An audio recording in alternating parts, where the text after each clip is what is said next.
سورج کی کرنیں صبح کا حسین منظر پیش کر رہی تھی۔ غنی شاہ حویلی میں اس وقت خوب ہلچل تھی۔ حویلی کے سارے ملازم ادھر ادھر بھاگ دوڑ میں مصروف تھے۔ دادی سرکار اپنے تخت پر بیٹھی ساری حویلی کے ملازموں کو تاکید کر رہی تھیں کہ ہر کام بغیر کہے وقت پر ہو جانا چاہیے، کیونکہ آج ان کے سب سے لاڈلے اور اکلوتے پوتے نے 1 سال بعد بیرون ملک سے واپس آنا تھا، اور دادی سرکار کا بس نہیں چل رہا تھا کہ وہ اپنے پوتے کے لیے دنیا کے سارے پکوان تیار کروا دیں۔ سکینہ کو بلاؤ، کدھر رہ گئی ہے؟ جی دادی سرکار، ابھی بلاتی ہوں۔ دادی سرکار اپنی پرانی مگر قدرے بڑی عمر کی ملازمہ کا پوچھ رہی تھی، جنہیں حویلی میں سب سکینہ بوا کہتے تھے۔ اتنے میں روبی سکینہ بوا کو ساتھ لے آئی۔ دادی سرکار سکینہ کو دیکھتے ہی پوچھنے لگی، ارے سکینہ، وہ لڑکی نہیں لائی جس کے لیے تم نے کام کا کہا تھا؟ میں نے تمہیں بولا بھی تھا کہ اسے بلوا لو۔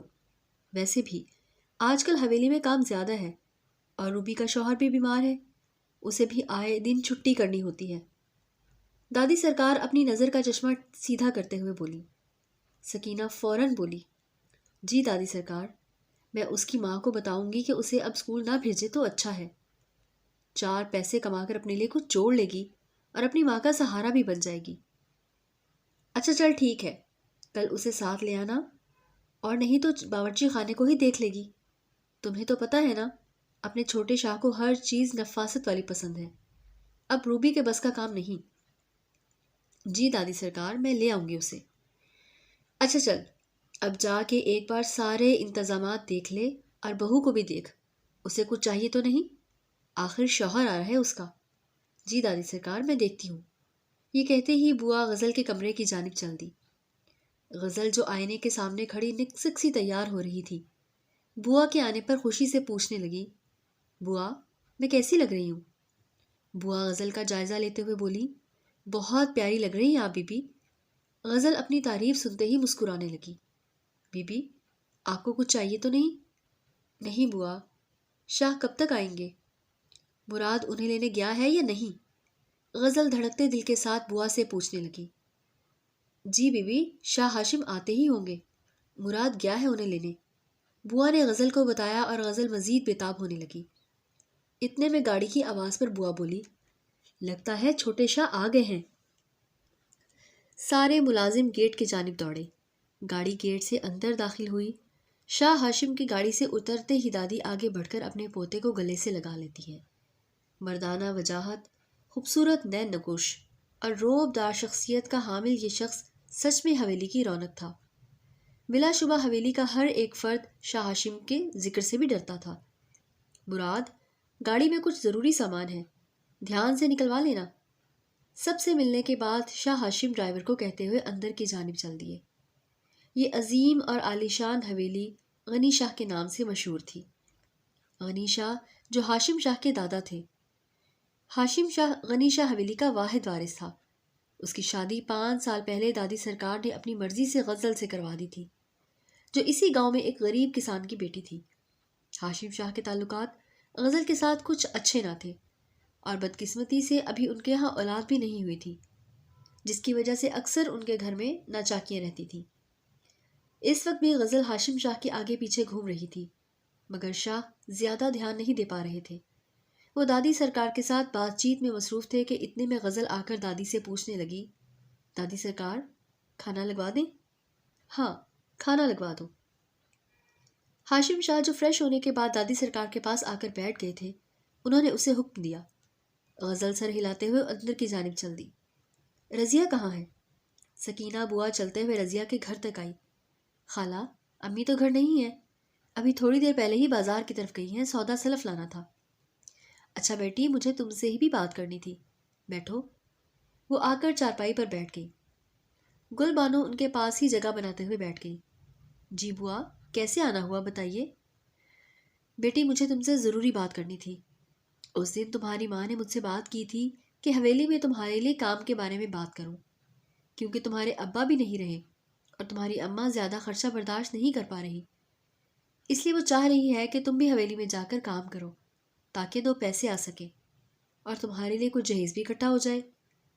تو بیٹی، بہتر یہی ہے کہ اب تم اسکول جانا چھوڑ دو، سکینہ بوا نرمی سے کہتے ہوئے بولی۔ اور گلبانو جسے اسکول جانے کا بے انتہا شوق تھا ان کی بات سن کر گھبرا گئی۔ بوا، پڑھائی بھی تو ساتھ ساتھ چلتی رہتی ہے نا؟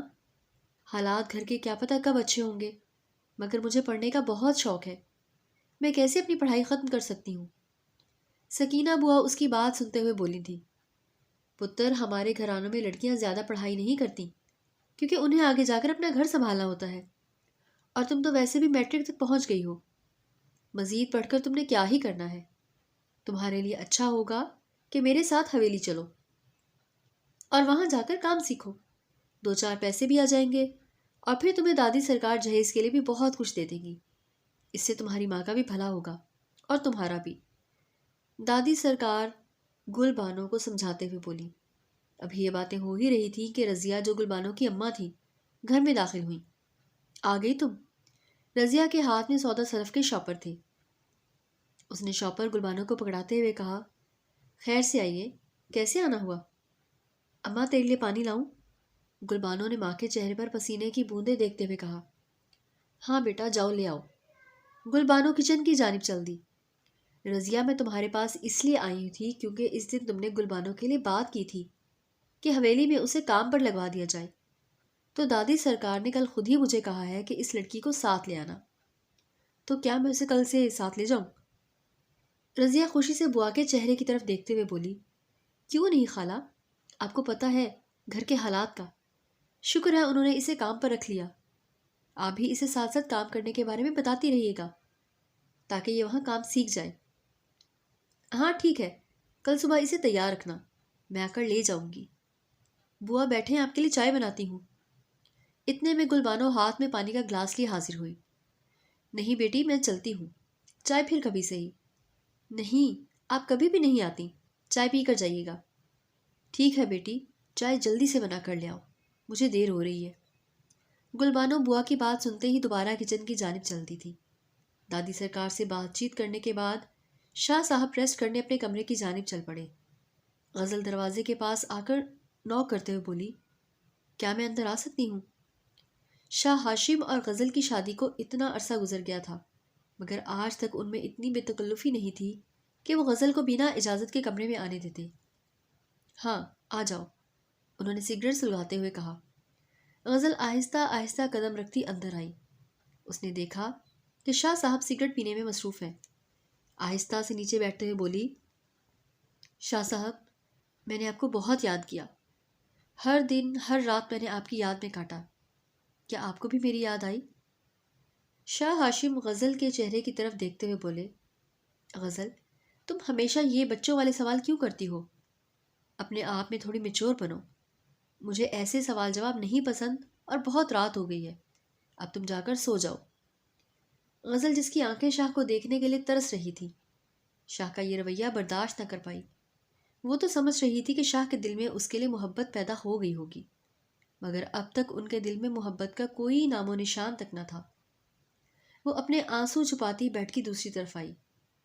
غزل، یہ بیڈ پر کیوں بیٹھ رہی ہو؟ تم ہمیشہ سے نیچے سوتی آئی ہو، تو ابھی کیوں؟ غزل سرخ آنکھیں اب لیے شاہ کی طرف دیکھنے لگی، اپنا بستر اٹھا کر نیچے زمین پر بچھانے لگی۔ شاہ ہاشم لاپرواہی سے اپنا کمبل سیدھا کرنے لگے کیونکہ وہ بہت زیادہ تھکے ہوئے تھے۔ غزل نے آگے سے کوئی بات نہیں کی اور نیچے بستر بچھا کر لیٹ گئی۔ اس کی آنکھوں میں آنسو تھے اور جدائی کا درد بھی، کیونکہ وہ شاہ کو قریب سے دیکھنا چاہ رہی تھی، شاہ کی خوشبو کو محسوس کرنا چاہ رہی تھی، اپنے شاہ ہاشم کا لمس۔ وہ چاہتی تھی کہ برسوں بعد آج پھر شاہ کی قربت حاصل کرے۔ شاہ نے بمشکل ان 5 سالوں میں 2 3 بار ہی غزل سے قربتیں بڑھائی ہوں گی، کیونکہ وہ اسے سخت ناپسند کرتے تھے۔ یہ شادی ان کی مرضی کے خلاف تھی۔ دادی سرکار نے غریب لڑکی دیکھ کر ان کی شادی کر دی تھی، کیونکہ وہ چاہتی تھی کہ غریب لڑکی میرے پوتے کی زندگی میں آئے، نہ کہ امیر لڑکی۔ ان کے خیال میں امیر گھر کی لڑکیاں لڑکوں کو گھر والوں سے چھین لیتی ہیں، جبکہ غریب لڑکیاں گھر والوں کے ساتھ لگا کر کھاتی ہیں۔ اور دادی سرکار کے آگے پیچھے تو صرف شاہ ہاشم ہی تھے، خاندان کا اکلوتا وارث، جو دادی کی آنکھ کا تارا تھا۔ دادی غزل کو کچھ خاص پسند نہیں کرتی تھی، مگر ناپسند بھی نہیں کرتی تھی، کیونکہ غزل نے آج تک دادی کو پلٹ کر جواب نہیں دیا تھا۔ اپنے کام سے کام رکھنے والی غزل اب اولاد نہ ہونے کی وجہ سے پریشان بھی رہتی تھی۔ اس نے کروٹ بدل کر اپنا رخ دوسری جانب کر لیا، کیونکہ سوچوں کا حل تو کبھی پورا ہو نہیں سکتا تھا۔ صبح 7 بجے کا وقت تھا کہ دروازے پر ٹھک ٹھک کی آواز آنے لگی۔ ارے گلبانو، اٹھ جا کر دیکھ دروازے پر کون ہے۔ رضیہ جو کچن میں ناشتہ بنا رہی تھی گلبانو کو اٹھانے لگی۔ گلبانو پیر میں چپل پہنتی ہوئی دروازے کی جانب چل دی۔ باہر دیکھا تو رضیہ خالہ کھڑی تھی۔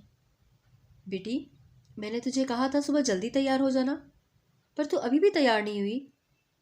گلبانو جو ابھی ابھی اٹھی تھی بولی، بس خالہ ناشتہ ہی تو کرنا ہے۔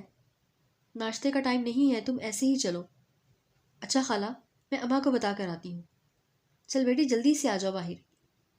اتنے میں گلبانو بڑی سی چادر لیے باہر نکلی۔ ٹھیک ہے ماں، میں بوا کے ساتھ جا رہی ہوں، یہ کہتے ہوئے دونوں حویلی کی جانب چل دی۔ دادی سرکار جو ہمیشہ کی طرح تخت پر بیٹھی تھی ان دونوں کو دیکھنے لگی۔ گلبانو بڑی سی چادر میں نقاب کیے کھڑی تھی۔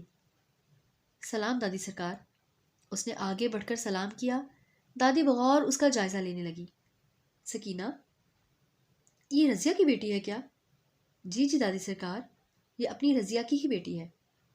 واہ رے، اتنی گوری چٹی، اتنی خوبصورت، یہ سچ میں رضیہ کی بیٹی ہے؟ اسے تو کبھی دیکھا ہی نہیں، یہ کیسے کام کرے گی؟ نہیں نہیں دادی سرکار، یہ تو بہت اچھا کام کر لیتی ہے، سارا گھر کا کام جانتی ہے اور کھانا تو بہت ہی اچھا بنا لیتی ہے۔ سکینہ بوا گلبانو کی تعریف کرنے لگی۔ گلبانو نے سرخ رنگ کے کپڑے پہنے ہوئے تھے اور اوپر سرخ رنگ کی بڑی سی چادر اوڑھ رکھی تھی۔ وہ بلا شبہ سفید رنگت، خوبصورت، نینکوش اور کم عمر، بمشکل 17 سال کی لڑکی تھی۔ دادی جان نے پہلی ہی نظر میں نہ جانے کیا کہ اپنے دل میں سوچ لیا۔ سکینہ، اس کو کچن میں لے جا اور چھوٹے شاہ کے لیے اچھا سا ناشتہ تیار کرواؤ۔ جی دادی، جیسے آپ کا حکم۔ سکینہ بوا گلبانو کو لے کر کچن کی طرف چل دی۔ غزل شاہ ہاشم کے اٹھنے سے پہلے ہی اپنا بستر طے کر کے نیچے آ چکی تھی۔ نیچے آ کر اس نے دیکھا کہ کچن میں ایک خوبصورت لڑکی ناشتہ بنا رہی ہے۔ غزل اس کے پاس آئی۔ ارے تم کون ہو؟ گلبانو نے ڈرتے ہوئے جواب دیا۔ بی بی، میں یہاں کام کرنے آئی ہوں، مجھے دادی سرکار نے ناشتہ بنانے کا حکم دیا ہے۔ آپ کو کچھ چاہیے تو بتا دیں۔ غزل بنا کچھ کہے باہر کی طرف چل دی۔ دادی جان نے غزل کو آتے دیکھا تو پوچھا، غزل، شاہ ہاشم کیا ابھی تک سو رہے ہیں؟ جی دادی، شاہ ابھی تک سو رہے ہیں۔ اچھا، میں نے اس لڑکی کو کہا ہے کہ شاہ کے لیے ناشتہ تیار کرے، جب ناشتہ تیار ہو جائے تو اسے کہنا کہ وہ کمرے میں جا کر دے آئے۔ غزل دادی کی بات سن کر ٹھٹک گئی۔ کیوں؟ وہ لڑکی کیوں؟ دادی، ناشتہ میں خود لے کر جاؤں گی۔ جو بولا ہے غزل، بس اتنا کرو۔ دادی جو اپنے ذہن میں پتہ نہیں کیا کھچڑی پکا چکی تھی، غزل کو پچکار کر بولی۔ غزل چپ چاپ دادی کی بات سن کر اندر کی جانب چل دی۔ اے لڑکی، سیدھے صاف صاف بتا تو ہے کون؟ غزل جا کر گلبانو کے سر پر کھڑی ہو گئی۔ بی بی، کیا ہوا آپ کو؟ ابھی تو میں نے آپ کو بتایا کہ میں یہاں کام کرنے آئی ہوں، کیا آپ کو کوئی مسئلہ ہے مجھ سے؟ نہیں، مجھے تم سے کوئی مسئلہ نہیں ہے، جلدی سے ناشتہ تیار کرو۔ G B be. غزل کے لہجے میں غصہ دیکھ کر گلبانو جلدی سے ہاتھ چلانے لگی۔ ناشتہ تیار کرنے کے بعد وہ بولی، بی بی ناشتہ تیار ہے۔ غزل نے فوراً ٹرے اس کے ہاتھ سے لی اور اوپر جانے لگی کہ پیچھے سے دادی کی آواز آئی، رک جاؤ غزل، میں نے تم سے کہا بھی تھا کہ ناشتہ اس لڑکی کو دینا ہے، وہ خود اوپر جا کر دے آئے گی۔ غزل دادی کی آواز سن کر گھبرا گئی اور واپس آ کر ٹرے گلبانو کو دے دی۔ گلبانو نہ سمجھی کے عالم میں اسے دیکھنے لگی کہ وہ ناشتہ اسے کیوں پکڑا رہی ہے۔ یہ ناشتہ اوپر شاہ ہاشم کے کمرے میں دے آؤ۔ گلبانو نے سوچتے ہوئے ٹرے پکڑی اور شاہ کے کمرے تک جانے لگی۔ اوپر پہنچ کر اس نے دروازے پر دستک دی۔ شاہ صاحب جو ابھی شاور لے کر نکلے تھے یہ سمجھے کہ غزل ہے، اس لیے بے دھیانی میں بولے، آ جاؤ۔ گلبانو قدم اندر رکھتے ہوئے گھبرا رہی تھی۔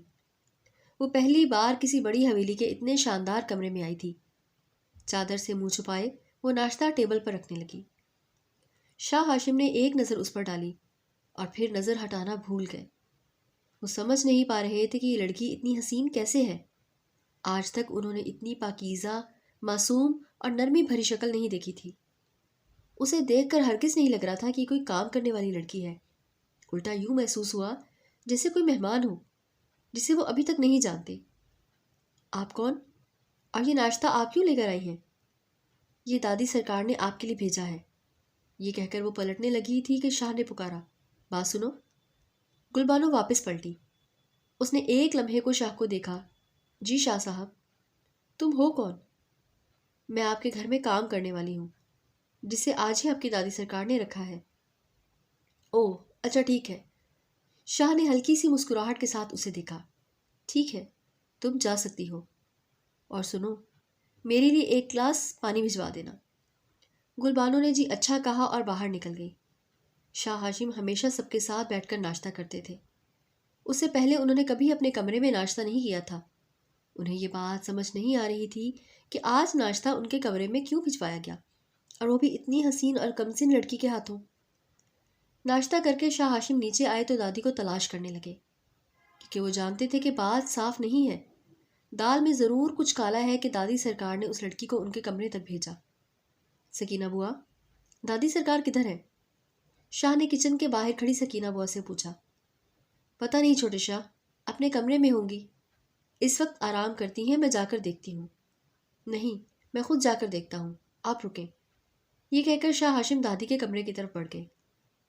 دادی سرکار مہران شاہ کی تصویر لیے ان سے باتیں کر رہی تھی جب شاہ ہاشم اندر داخل ہوئے۔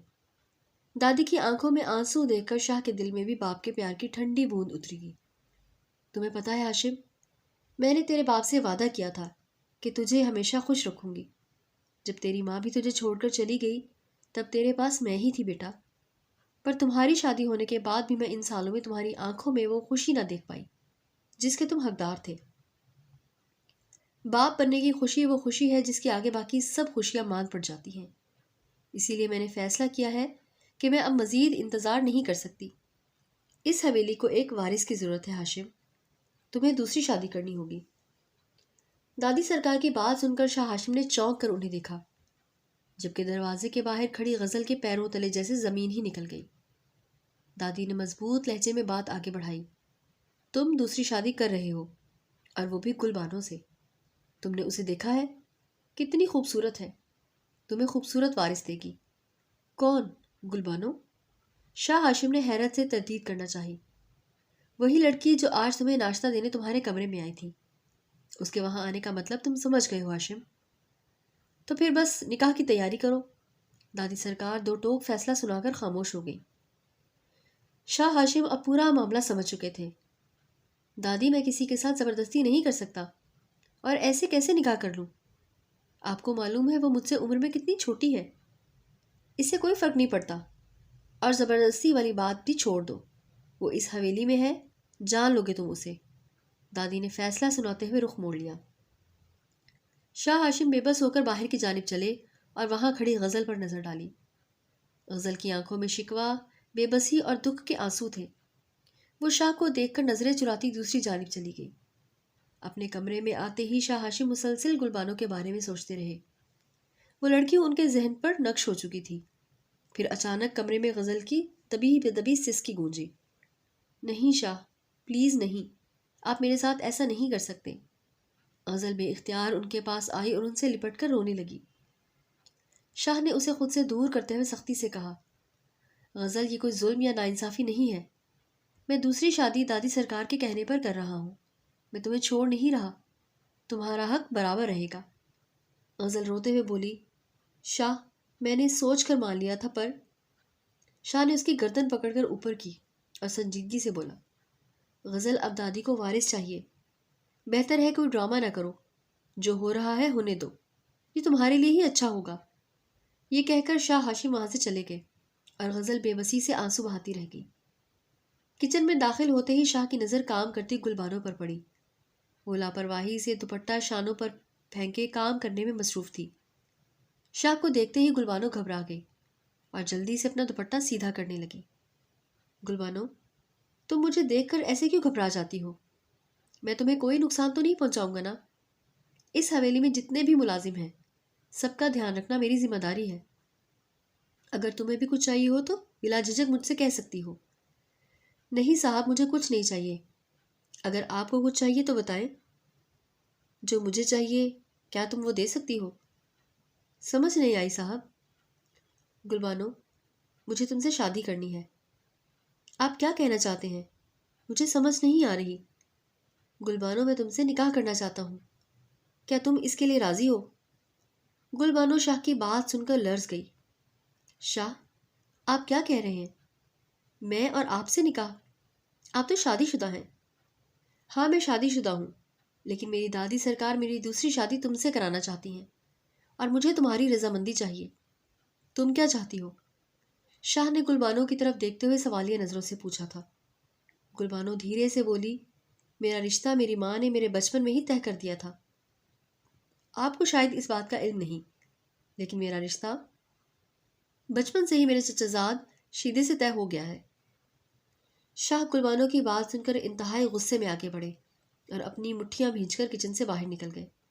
مراد، کدھر ہو تم؟ جی چھوٹے شاہ، کہیں جانا ہے آپ کو؟ مراد جو گاڑی صاف کر رہا تھا شاہ کی آواز پر بولا۔ نہیں، مجھے تم نے ایک شخص کا پتہ فوری طور پر بتانا ہے کہ یہ کون ہے۔ کس کا پتہ چاہیے؟ چھوٹے شاہ، اس گاؤں میں شیدہ کون ہے؟ شیدہ تو ہمارا مالی ہے جو اسی گاؤں سے ہے۔ اس کے علاوہ میرے حساب سے یہاں شیدہ نامی کوئی شخص نہیں۔ ٹھیک ہے، اسے میرے پاس بلاؤ۔ شاہ ہاشم کے حکم پر شیدہ حاضر ہوا۔ جی صاحب، آپ نے مجھے بلایا؟ مجھ سے کیا غلطی ہو گئی، اور گلبانو سے تمہارا کیا تعلق ہے؟ شیدہ نے سوچتے ہوئے جواب دیا۔ گل تو میری کزن ہے، کزن کے علاوہ کیا تعلق ہے تمہارا گلبانو سے؟ شاہ ہاشم دھاڑتے ہوئے بولے تھے۔ صاحب، وہ میری منگیتر ہے۔ جو بھی تمہارا رشتہ ہے اب نہیں رہنا چاہیے۔ میں تمہیں سمجھا نہیں رہا۔ گلبانو سے میں نکاح کرنا چاہتا ہوں، اور تمہارا اس سے جو بھی رشتہ ہے وہ توڑ دو۔ شیدہ جو بچپن سے گلبانو سے محبت کرتا تھا، ان کی بات سن کر اوسان کھو بیٹھا۔ میں ایسا کیسے کر سکتا ہوں؟ وہ میرے مرحوم تایا کی بیٹی ہے، جسے تایا نے جیتے جی میرے حوالے کیا تھا۔ تم اس کی فکر مت کرو، اس کی ساری ذمہ داری میری ہے۔ پریشان ہونا چھوڑ دو۔ شاہ صاحب ٹانگ پر ٹانگ رکھتے ہوئے بولے اور حویلی کے اندر چلے گئے۔ شیدہ اپنی قسمت پر آنسو بہانے لگا، کیونکہ وہ جانتا تھا کہ شاہ صاحب اپنی بات سے پیچھے ہٹنے والے نہیں ہیں۔ دادی سرکار شاہ کے آنے کا انتظار کرنے لگی۔ شاہ کے اندر داخل ہوتے ہی دادی نے پوچھا، شاہ ہاشم، نکاح کی تیاری کر لی ہے کیا؟ شاہ جو انتہائی غصے میں تھے، دادی کو دیکھ کر اپنا لہجہ نارمل کرنے کی کوشش کرنے لگے اور بولے، ہاں دادی، آج رات کو نکاح ہے، اور میں نے فیصلہ کیا ہے کہ اس نکاح میں صرف اپنے گھر کے ہی لوگ شریک ہوں گے۔ شاہ ہاشم کی بات سن کر دادی نے سکون کا سانس لیا اور بولی، ٹھیک ہے، لیکن گلبانو کی ماں کو بھی نکاح کے بارے میں بتا دو۔ دادی، آپ فکر نہ کریں، یہ خبر خود ہی ان تک پہنچ جائے گی، کیونکہ ہمارا ملازم شیدہ جو یہاں کام کرتا ہے وہ پہلے سے ہی اس کی منگنی میں تھا، لیکن اب میں نے ان دونوں کا رشتہ توڑوا دیا ہے۔ اب وہ گھر جا کر ضرور بتائے گا کہ میں اسے نکاح کرنا چاہتا ہوں۔ اس کے بعد اس کی ماں آپ کے پاس خود آئے گی، اور آپ نے اسے نکاح کی دعوت دے دینی ہے، کیونکہ یہ نکاح آج ہی ہوگا، اور یہ میرا آخری فیصلہ ہے۔ ٹھیک ہے پتر۔ غزل جو شاہ کا فیصلہ سن چکی تھی، روتی دھوتی دادی کے پاس آ پہنچی۔ دادی، آپ میرے ساتھ اتنا بڑا ظلم کیسے کر سکتی ہیں؟ میرے ہوتے ہوئے شاہ کا دوسرا نکاح؟ دادی غزل کو دیکھ کر اونچی آواز میں بولی، نہیں تو اور میں کیا کروں؟ 5 سال سے تم انتظار کر رہی ہو، کب تمہارا بچہ پیدا ہوگا؟ لیکن آج تک تم سے ہمیں یہ خوشی نہ دی گئی، تو اب دوسرا نکاح تو کروانا ہی ہوگا نا؟ غزل نے آہ بھرتے ہوئے کہا، دادی پلیز میرے ساتھ ایسا مت کریں۔ دادی نے سخت لہجے میں کہا، غزل تو اس حویلی میں رہ رہی ہے، تمہارے لیے اتنا ہی کافی ہوگا، اور اب اس معاملے میں تم نہ ہی پڑو۔ یہ کہہ کر دادی وہاں سے اٹھ گئی، اور غزل جس کا آخری سہارا دادی ہی تھی، ان کے جانے کے بعد اپنے آنسو صاف کرتی اپنے کمرے کی جانب چل دی۔ کمرے کا دروازہ کھولتے ہی اس نے دیکھا کہ شاہ ریوالور چیئر پر بیٹھے سگریٹ کو کش لگا رہے تھے۔ کمرے میں دھواں پھیلا ہوا تھا، اور شاہ نے آہٹ سن کر کہا، غزل جاؤ اور اس لڑکی کو میرے پاس بھیجو۔ لیکن شاہ، جو بولا ہے وہ کرو، اس لڑکی کو میرے کمرے میں بھیجو، اور جاتے ہوئے دروازہ بند کر جانا۔ غزل بے دلی سے سیڑھیاں اترتی نیچے جا کر غصے سے گلبانو کو بازو سے پکڑ کر اوپر لے آئی۔ یہ لو، آپ کی لاڈلی، اور یہ کہتے ہوئے پیر پٹکتی جا کر دروازہ بند کر دیا۔ گلبانو کانپتی ہوئی شاہ ہاشم کے سامنے کھڑی تھی۔ جی شاہ، اب میرے لیے کیا حکم ہے؟ تمہارے لیے یہ حکم ہے کہ تم نکاح کی تیاری کرو، کیونکہ آج رات ہمارا نکاح ہے، اور اپنی ماں کو بھی بتا دینا۔ شاہ، یہ آپ کیا کہہ رہے ہیں؟ میرا نکاح؟ مگر ابھی تو میں اسکول جاتی ہوں اور میری عمر بھی… مجھے تمہاری عمر سے کوئی لینا دینا نہیں ہے۔ میری ہمدردی تمہارے لیے اس لیے تھی کہ تم شیدے کے بارے میں جان سکو۔ اب جب تم اس کے ساتھ محبت بڑھا سکتی ہو تو کیا تم میرے ساتھ ایک پاکیزہ سا رشتہ بھی نہیں جوڑ سکتی؟ بس۔ شاہ نے بات ختم کرتے ہوئے کہا، چپ چاپ جا کر اپنے نکاح کی تیاری کرو۔ اس کے علاوہ مجھے اور کچھ نہیں سننا۔ آج رات تم مجھے یہاں چاہیے ہوگی، ہر صورت میں۔ گلبانو بے جان وجود لیے اپنے آپ کو بے بس محسوس کرتی ہوئی اپنے گھر کی جانب چل دی، کیونکہ شیدہ جیسا بھی تھا، جو بھی تھا، اس کا اپنا تھا، اس کی ہر مشکل میں مدد کرتا تھا، اور جاتے وقت اس کے باپ نے اسے اس کے لیے سونپا تھا۔ وہ یقین رکھتی تھی کہ شیدہ اسے خوش رکھے گا۔ بے شک وہ غریب تھا، لیکن اس کا اپنا تھا، اور وہ اس سے محبت بھی کرتا تھا، اور یہی محبت گلبانو کے لیے کافی تھی۔ مگر اب جب شاہ ہاشم نے اس سے نکاح کا اظہار کیا تو وہ بالکل بھی خود کو اس کے لیے تیار محسوس نہیں کر رہی تھی۔ گھر آ کر دروازے پر دستک دی۔ ماں نے دروازہ کھولا۔ بیٹی، یہ کیا؟ اتنی جلدی کیسے آ گئی؟ ابھی گلبانو کو جواب بھی دیتی کہ اس کی نظر شیدے پر پڑی، جو صحن میں بچھی چارپائی پر بیٹھا ہوا تھا اور اپنے بالوں کو مٹھیوں میں پکڑے زمین کی طرف دیکھ رہا تھا۔ ایک گہری نظر گل پر ڈالی۔ گل چلتی ہوئی شیدے کے پاس آئی اور نیچے بیٹھ گئی۔ کیا ہوا؟ تمہیں کسی نے کچھ کہا؟ گل، دور ہٹو۔ آج تم نے کون سا جادو کر دیا ہے شاہ پر؟ 2 دنوں میں جو تم سے شادی کرنے تک پہنچ گیا۔ بات اتنی آگے بڑھ گئی کہ اس کی ماں رضیہ یہ سن کر اپنے منہ پر ہاتھ رکھ کر قریب آ گئی۔ گلبانو، یہ شیدہ کیا کہہ رہا ہے؟ یہ کب سے یہاں بیٹھا ہے اور اتنا پریشان تھا، میں پوچھ رہی تھی۔ شیدہ نے جواب دیا، جی ماں، آج میرا نکاح ہے، اور شاہ صاحب نے مجھے حکم دیا ہے کہ میں اس نکاح کے لیے رضامند ہو جاؤں، ورنہ وہ زبردستی مجھ سے نکاح کر لیں گے۔ ایسے کیسے نکاح کر لیں گے؟ رضیہ نے حیرت سے پوچھا۔ ماں، اس میں میری کوئی غلطی نہیں ہے، میرا یقین کرو، انہوں نے مجھے دیکھنے کے بعد ہی اپنی خواہش کا اظہار کر دیا تھا۔ گلبانو کہتی ہوئی اپنی ماں کو حیران و پریشان چھوڑ گئی، کیونکہ اس کی ماں اس حد تک سوچ بھی نہیں سکتی تھی۔ مولوی صاحب اور کچھ لوگ حویلی کے ہال نما کمرے میں بیٹھے ہوئے تھے۔ اتنے میں شاہ ہاشم، جو سفید شلوار قمیض میں ملبوس تھے، آ کر ان کے درمیان بیٹھ گئے، جبکہ گلبانو کو دوسرے کمرے میں بٹھایا گیا۔ گلبانو بہت ہی نفیس اور خوبصورت کڑھائی والے سوٹ میں ملبوس تھی، جس پر کڑھائی کے ساتھ گوٹے کا کام کیا گیا تھا۔ دادی جان اس کے صدقے واری جا رہی تھی کہ لڑکی تو آج چاند کا ٹکڑا لگ رہی ہے۔ انہوں نے یہ بات گلبانو کو غزل کی موجودگی میں کی۔ غزل اسے دیکھ کر کچھ سوچ رہی تھی کہ شاید یہ ابھی رو کر آئی ہے، اور وہیں پر دادی کے پاس آ کر بیٹھ گئی۔ نکاح شروع کریں مولوی صاحب۔ اس طرح چند گواہوں کی موجودگی میں گلبانو کا نکاح شاہ ہاشم سے کر دیا گیا۔ دادی سرکار خوشی سے پھولے نہیں سما رہی تھی۔ غزل کو اپنی محبت چھن جانے کا دکھ تھا۔